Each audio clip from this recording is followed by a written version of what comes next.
KO, he's a G, man. I mean, I remember the first time meeting him when I flew up from Houston to sign here in Minnesota. I'm like, this guy's cool as hell. Like, Yeah. my one of my favorite things with coaches is when they can just sit back, turn the X's and O's off, and just talk man to man, hang out, Yeah. be a G. Right. He's the dude, and um, I'm really excited to play for him. I think he's has a great offensive mind.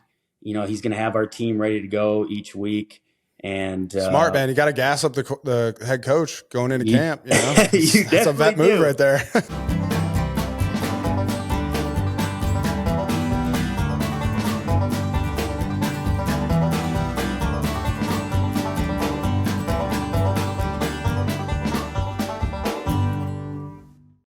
So you're back in Minnesota. You living with mom and dad, or what? I was at my mom's place for a couple months when I first got back. It actually kind of worked out because they kind of become snowbirds, so they got a place in Florida, and so I Nice. had the house at Eden Prairie all to myself during OTAs, and then while I was there, I was looking at the houses that were available, and I ended Yeah. up getting a place pretty close to the Vikings facility. So there's been a little bit of adjustment being on the west side of the cities, now being more Right. like southeast, but I'm loving it so far. Yeah, man. You've really come full circle. So obviously you went from Eden Prairie, you went to Minnesota, and then you were out in New York City with the Jets, down to Houston, and now you're back in Minnesota. What's it feel like, man, to just kind of fucking – people say Minnesota's the stickiest state. People move away, and then they always come back. That's kind of what I'm doing. But you're doing that in a professional capacity, man. What's that like? It's been great so far. I mean, the Vikings was kind of a surprise. I knew they were always interested, but I never thought they were going to get to the opportunity and the money that I was Mm-hmm. looking for.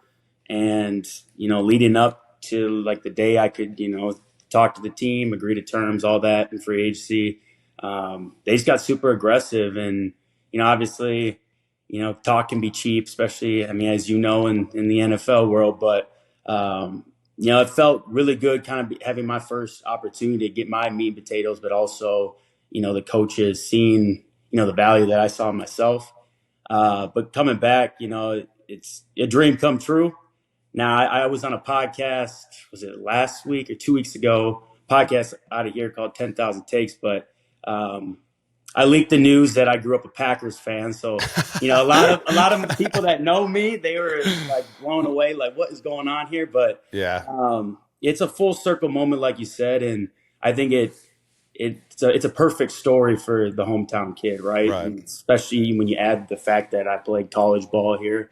I remember being drafted by the Jets, and towards the end of my time in New York, my agent was like, are there any teams that before your career is over, like you want to play for? And I said like Minnesota because Yeah. it's you're the hometown kids, so you get that almost extra excitement sport. But then on top of that, I feel like there's a lot of opportunities off the field you can take advantage of, and just be involved in the community and the businesses here in the Twin Cities. Yeah, I mean, it makes it a lot more rewarding. So I actually grew up a Packers fan as well. My mom's family's from Wisconsin, and I fucking love Brett Favre. And then my dad was like a huge Vikings fan. So I kind of shared that with you. But do you remember the Randy Moss moon against Oh yeah, against the Packers? I remember watching that game, and that pissed me off because I was one of those fans that was just like. I probably shouldn't say it, but I'm gonna say it. In high school, this is how mad I got one time. The Green Bay lost, I think, in the NFC Championship game, and I punched the wall at my dad's house and Oh, actually wow. like fractured my hand. That's how mad I would get. I mean, I Wow, dude. was like that diehard Yeah. fan, Yeah. crazy. But I'm sure you kind of went through the same experience. Like once you start preparing for the NFL, you start seeing it as a business. I feel like that the fandom of whatever team you enjoyed growing up, you lose that. And no matter if I were to ever play for the Green Bay or would have never played for the Vikings, like I don't think I would have ever gone back to being that crazy diehard fan. Yeah, people always ask me, like, who do you cheer for? Well, it's hard, man, because it's like you play for all these teams, you peek behind the curtain. It's not quite the same. So I always say, like, I just cheer for, I mean, I won a Super Bowl with the Eagles, so it's kind of, I'm a little bit of an Eagles homer. Mm-hmm. But you really just cheer for all your buddies that are still playing, and you watch them and see, kind of like root for the teams that they're on and you wish them success. But that's the thing though, is like I grew up a Packers fan, and I think obviously like you don't want to gas up your NFC North rival too much, but Lambeau Field is truly one of those iconic places to play. Have you had the opportunity to play there yet? I've only played a preseason game there, but obviously I went to games, made the trip from Minneapolis to Green Bay Yeah, as a kid growing up, and I mean it's so historic. right. Obviously it's almost like that a college football town, so Yeah. they're crazy about their team, and I'm excited to go there and dominate Green Bay. There But you go. dude, I've never played at US Bank Stadium. Really? Um, I've been to games, obviously there. When the Giants traveled to Minnesota, was it 2 years ago? First round divisional or the Yep. wild card round, the playoff. Yeah. One of my boys I grew up with, went to high school with, he plays with the Giants. So I went to the game, kind of support him. And man, obviously it's a playoff game, but still the atmosphere in US Bank Stadium is great. And, I think Minnesota sports fans are some of the best around. Yeah. I mean, you coming from Philly or being in Philly, you could definitely argue that Philly fans are definitely up there as well. But living in Minnesota, you always just hear about like the sorrows of losing and Right. being so good but always coming short. But still, fans are crazy about their team, and every year they're just as excited as the previous year. Yeah, no, I mean, we saw it. I mean, obviously, you're going to experience it as a Viking, but we saw it with the Timberwolves recently, too. I mean, I was back here in Minneapolis during their playoff run, and the people were fucking hype, man, as they should have been. Like, bring your ass. You know what I Dude, mean? it Like, was rowdy in there. it was I went to fun. a few of the games myself, Yeah. but I love that, because I used to be a season ticket holder. Me and my dad and brother would go to the games, and it's great to see that just excitement for a team that let's call a spade a spade. Like the Timberwolves have not been very good over the Right. last whatever decade, if not longer, since the Garnett days. So Mhm. to see that was special. Yeah, no, and I'm sure you're excited to kind of experience that too. And I'll tell you, I played at US Bank just one time, and it was for the Super Bowl, and that was a little different. But everyone I've ever talked to that has played away games at that stadium, it is unbelievable, man. The way it's probably my favorite.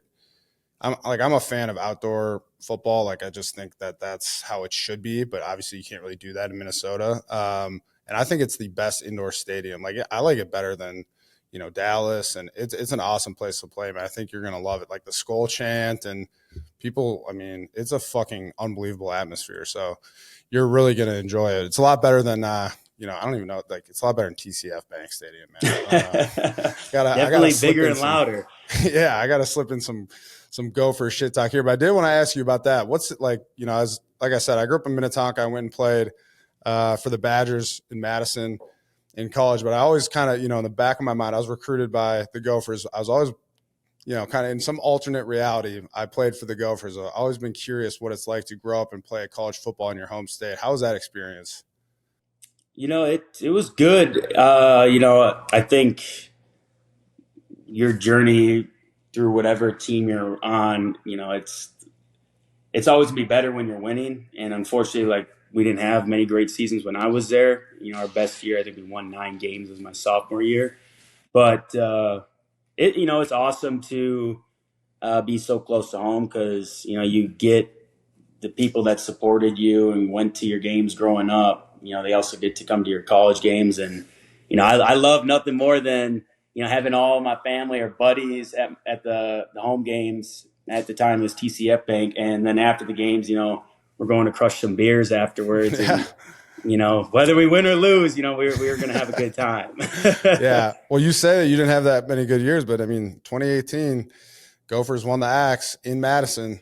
And that's obviously a big game. People don't really understand the rivalry between Wisconsin and Minnesota and what that Axe game means. What was it like? Because I think that was the first game the Gophers won since like 15 years, I think it 1994. was. Yeah, in Yeah. Madison. Or that was the first one in 15 years, but then the first one in Madison since 1994. Oh wow, Uh, I didn't even know that. yeah, and then it's so cool because you get to chop down the goalpost. I never lost the Axe blade when I Hmm. was in college. So what was that experience like winning the Axe at Camp Randall? Well, that was my first and only trophy game that I won at Minnesota's, and that being my last football game your senior year, Yeah. it definitely, that makes it more special. But I actually got ejected from that game, For thrown targeting. out in the second quarter. So my last college football play was in the second quarter at Camp Randall, and I was pissed. I Yeah. hate the targeting rule. Yeah. I slightly lowered my head, but I didn't even make contact with my head. It was Hmm. the returner was like 5'8", 5'9". He was Yeah. squatting down to catch the ball, and I was on punt, and they put me at gunner, and Yeah. I just Sick. beat the guy right off the line of scrimmage, and I took off, and he's squatting down to catch the ball, and I just put my left shoulder pad right through his face mask, and they threw the flag, and I'm thinking they're going to overturn it, and the ref, before they make a call, comes up to me. He's like, "Sorry, man, but you're going to be out of here. There's nothing we can do." Fuck. And so then I had to go to the locker room. I couldn't even watch the game. They didn't give me a TV to watch. They wouldn't let me back on the field, even in my street clothes. So I had to sit on like a chair all the way down the tunnel, but I had to stay behind this line. And there was like a security guard there, like watching me. And so I could only see about a third of the scoreboard. That's how I had to watch basically the entire second half of the game.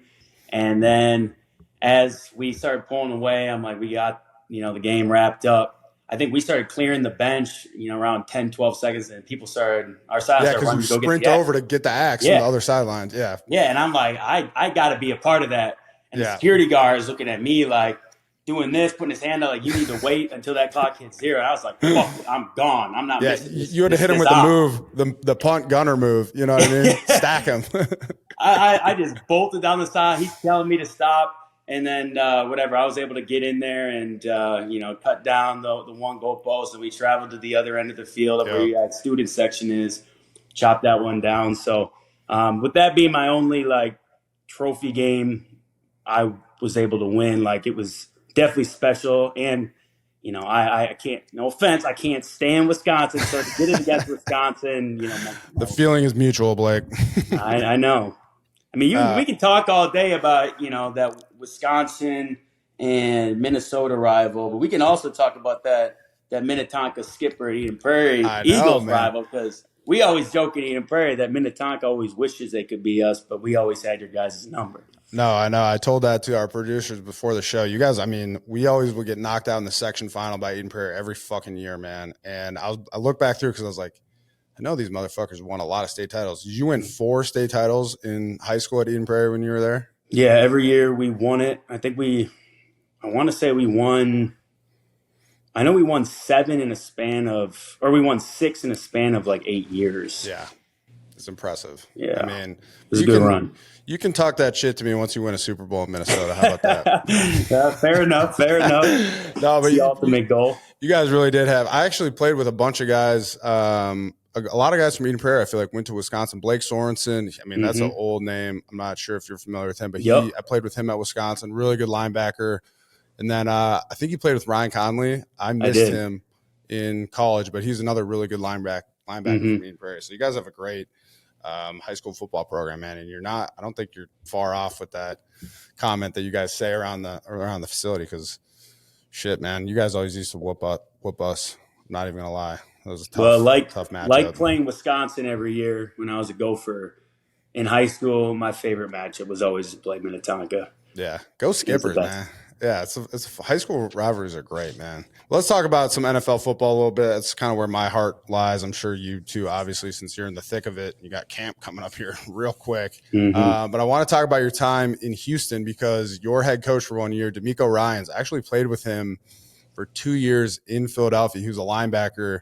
You know how it is. Like when you're a nose guard, you kind of have a little bit of a special connection with the middle linebacker, like the Mike, because you have a good mic. Like it helps you out so much. And I'll never forget, DeMeco I'd be on the field as a rookie. Like, you know how it is. You're a rookie. You don't know shit. And you're just out there trying to survive. And DeMeco would literally tell me like, "Hey, Bo, power coming right at you. Like you're getting a double team." And I'd just be like, it's my fucking guy. Like DeMeco's so smart and he's so chill. So I was just kind of curious about your experience with him as a head coach, because I only had him as a teammate, Well, I know he was a student of the game when he was playing. I've seen clips of him balling when his playing days, but like he's one of the most energetic, enthusiastic coaches I've been around, Yep. and I can just only imagine what that was like in the locker room. It probably was even, amplified more. But DeMeco was great. He definitely made me a better player, smarter player. I don't know if you've ever seen the clip where you talk about how he was calling out Power your rookie year. Yep. One of our linebackers, Christian Harris, in the playoffs, took a pick six and took it to the end zone. And right before we took the field, DeMeco's on the iPad saying they're going to run this play again. Don't move. Yeah. Jump the route, and he did it. I mean, he coached him up. Christian did exactly what he was supposed to do, and he ended up finding the end zone. But that's the kind of coach he is. He sees the game as you're supposed to. Especially being a player of it. And I think the Houston Texans are going to be a really good football team for a really long time. They got the leadership. They obviously got the pieces in the locker room. They even loaded up more this year. Mm-hmm. And so I got nothing but respect for everybody in that building. And, I'm grateful because if I'm being honest with you, they kind of resurrected my career, gave me a second opportunity coming from New York. And, I learned so much as being there. It was fantastic. Yeah, I mean, I'm sure you had a good experience, and I'm sure they're going to be good, but they did lose some key players in you, and then it's fun because you joined your teammate, Jonathan Greenard. He came to the Vikes also in free agency. Mm-hmm. How'd that work out? Were you guys hitting each other up? Hey, the Vikes are kind of talking to me and my agent too. Did you guys plan that out? Were you a package deal, or was it a surprise for you as well? Yeah, it was a surprise for me. So it was funny because we were actually, and you know Camus, right? You played with him. So we were at love Camus. We were at JG and I were at his wedding in Hawaii, probably, I don't know, 2-3 weeks before we signed with the Vikings. And, we're talking obviously ball free agency. And, I really thought I was going to get something done in Houston. I always had my fingers crossed it was going to work out. JG, I don't think was as optimistic about it, but I remember when, my phone's blowing up. I'm, having a conversation with my agent every 20 minutes on that Monday. And, I'm scrolling through Twitter, looking at all the news, and I saw JG signed. And then, an hour later, then I had agreed to terms with the Vikings. So it was a complete surprise. But, my family, my mom, they all give me a hard time still this day because the first call I made was to my girlfriend. I said, hey, I just agreed to terms with Minnesota. We're going back home because she's from Lakeville. Oh, and then my second call I made was to JG because I love that guy. Phenomenal player, one of the best locker room guys I've been around. And, I'd seen he was going to Minnesota, so I had to chop it up with him. And, we're both very excited to be here and looking forward to call the girl and the teammate before the family, man. That's great. You got your priorities right. Yeah, it's all business. It's all business. And then you also signed Van Ginkel from Miami. He's another Badger linebacker. So a lot of good free agent additions for the Vikes. I'm sure you're excited to play with those dudes some more. I want to ask you a little bit. You had a rookie quarterback in Houston that kind of lit the league on fire. He seems like, he seems like an older vet player, even though he's, was a rookie. Just kind of wondering if you have any wisdom for your new, potential rookie quarterback and JJ McCarthy. And you see any similarities? I mean, I understand how it is. You just signed in free agency. You're still kind of getting your feet wet, getting to know the locker room, and you don't really fuck with rookies, frankly, when you're not a vet, especially a linebacker. But just wondering if you've had any interactions with him and how the experience has been with, a high rookie draft pick quarterback. JJ is awesome. He, obviously I was only able to kind of work with him in OTAs for about a month or going against him, but he stuck around the entire summer break. So, twice a week he'd be throwing to guys. Adam Thielen kind of orchestrated this big group, but, I would take, my linebacker drops and, run different coverages stuff while they're throwing, which has been good. But, JJ obviously had a great year in Michigan. He's got the skills to be a good quarterback in this league. But where I'm impressed is I don't know how it was for you in a rookie, but most rookies, I see it. When I was a rookie, you come in, you're just trying to take it all in. Like you said, survive each day. But to me, I was a little timid. I'm am I good enough to be here? You have all these things run through your head. And JJ, you can just see how calm he is, how confident he is, and he's got a smile on his face. He's going around meeting everybody on the team, having real conversations. And like, that's like the maturity and professionalism that, a quarterback needs to have. And, he's a student of the game. He's eager to learn, eager to lead, which it doesn't matter how old you are. I mean, the kid's 21, great young man, but if you're going to be the quarterback, you have to be the face and leader of the football team. And he understands that. So I'm really excited to see, him continue to put his game together, and, the opportunity he gets. I think he can have a special year. Yeah, I mean, he seems like a mature guy. He's got those breathing techniques that he does before the games. Fucking relax. I don't know. Mm-hmm. Maybe I need some of that shit, man. you gotta talk to him in the cafeteria, in the locker room, and see if he'll impart on you that meditation wisdom. But no, I mean, you guys have a great squad in Minnesota, and I've actually really been a fan of Brian Flores' defense for a long time. A lot of really creative blitzes that I think can create like slide beaters and a good way to beat protection and get home. Is that something you're excited about as a linebacker, just being in that defense and knowing that you're going to be moving around a lot? You're not just, I think it's a very different defense from what you're doing in Houston. That's really, to me, a 4-down gap penetrating. The D linemen are just fucking rolling off the ball. It looks like, I haven't watched a ton of tape, but it looks like you guys played a lot of cover 3 and shit like that. And to me, it seems like Flores has a lot more exotic, blitzing and stuff like that. So is it a very different defense under B-Flow versus, DeMeco's defense in Houston? Yeah, I mean, you said it's an exotic defense. It's brand new to me. Like, I've never played in a system like this, but I'm excited just because, like you said, there's a lot of moving parts. It keeps offenses guessing. I mean, Yeah. He's going to have 6, 7, 8 guys up on the line of scrimmage. And I mean, that's the point of the defense, is just to have the offense confused and create chaos. Yep. I think it's a high risk, high reward defense a little bit. But one of the first things, I was told from some of the guys that, played under him, Josh Metellus, who's like an ace on our team, like Swiss Army knife, does it all. He was just like, "Hey, Cash, welcome to the squad, man. Be prepared to learn a new playbook every week, because like you don't never know what's going to be thrown your way." But if you got pieces on your defense, smart players that can make quick adjustments and learn things on the fly, like, you're going to be able to play well on Sundays, and the schematics will be in place. You'll do just fine. So I see a defense where there's a lot of opportunity to make plays for everyone, but you got to be on your shit, because you're going to be in different spots, different alignments, learning new coverages or doing something different that you hadn't worked all year. And as long as you understand that, I think we'll be all right. But as a guy that's probably played in a new defensive system with new coaches almost every year since my freshman year of college, like, I pride myself on being a smart player and being able to make those adjustments. So I'm not worried about it. I'm excited, and I can't wait to, get this thing rolling.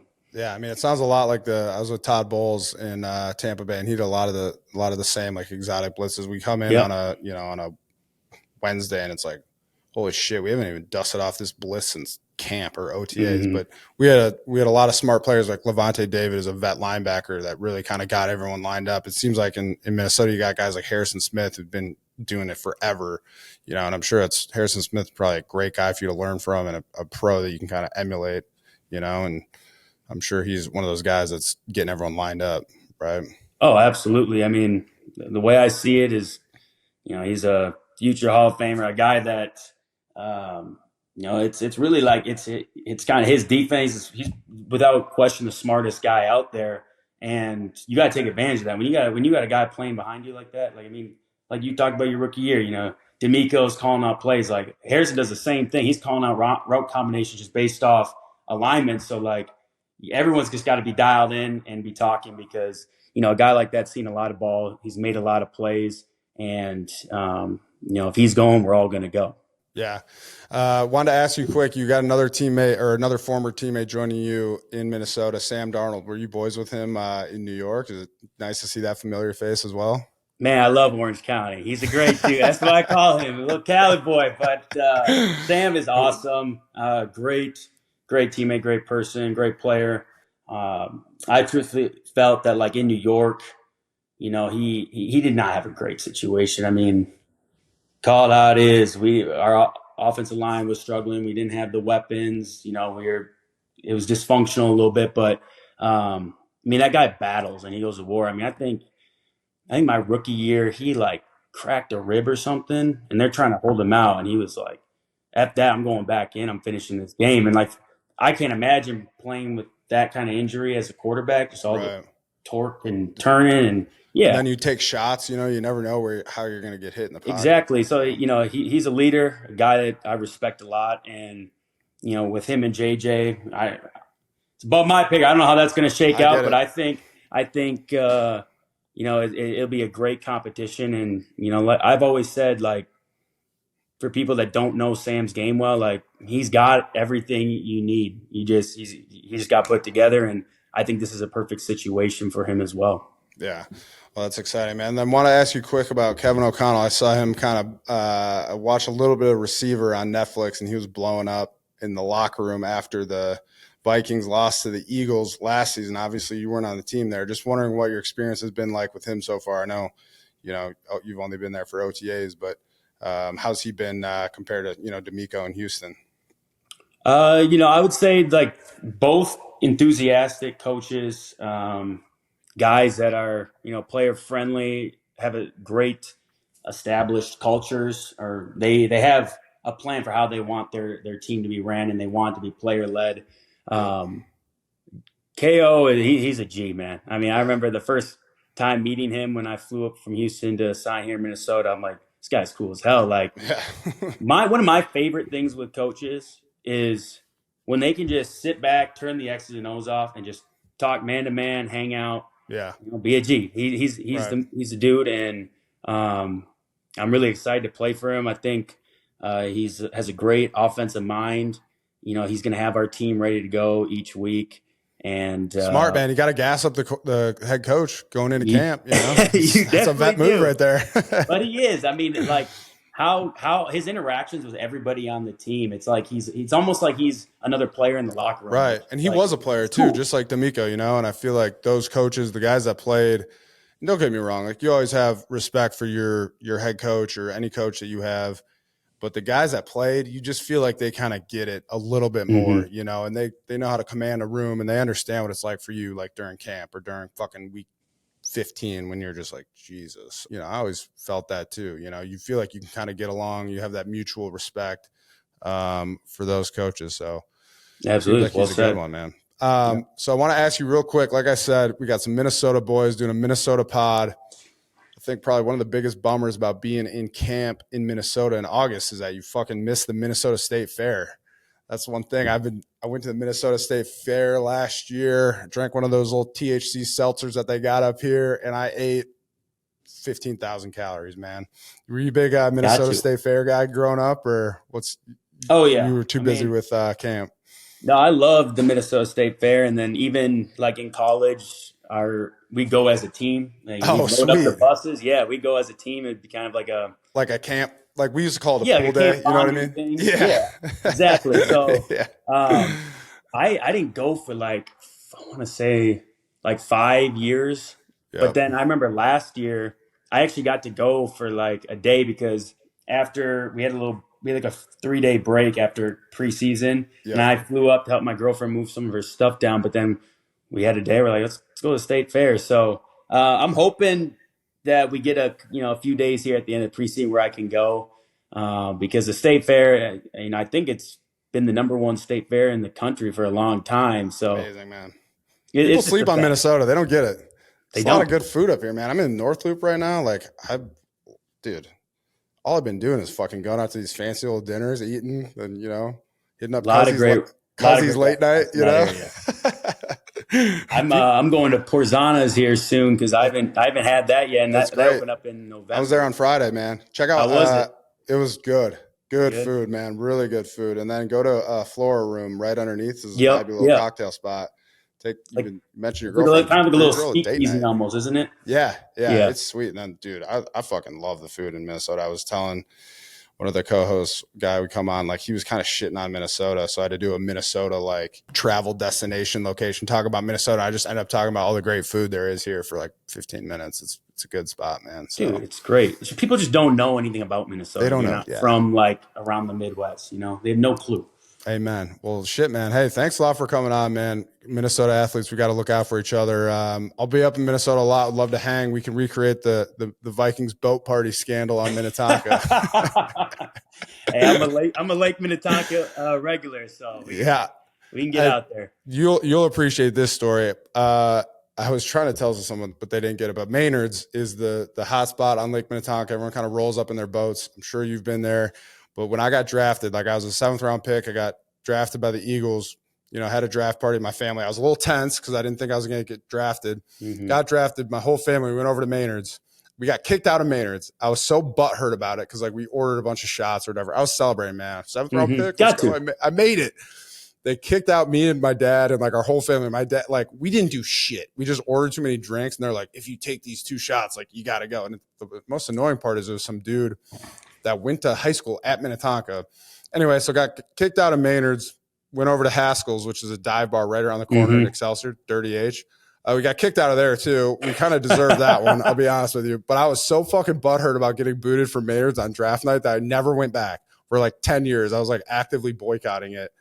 And then I love Maynard, but they still have some of the most strict rules. I mean, like if you're there trying to have a good time and you order shots past like 10 p.m., they look at you like, yeah, who are you? Like, what are you? You're out of your mind. I'm like, what? I'm trying to get a tequila shot at 10 p.m. at night. Is it really that crazy? Summer in Minnesota, man. Come on. I know. Like what? But so I went back to Maynard's for the first time last year after I retired, and been back a couple times this summer. So we'll have to get one in, man. Definitely. Vikings boat party straight to Maynard's. It'll be great. It would be. Well, shit, Blake, appreciate you coming on, man. Hope you have a great time in camp and really looking forward to watching you this season, man. Appreciate you. Thank you. Really appreciate you guys having me.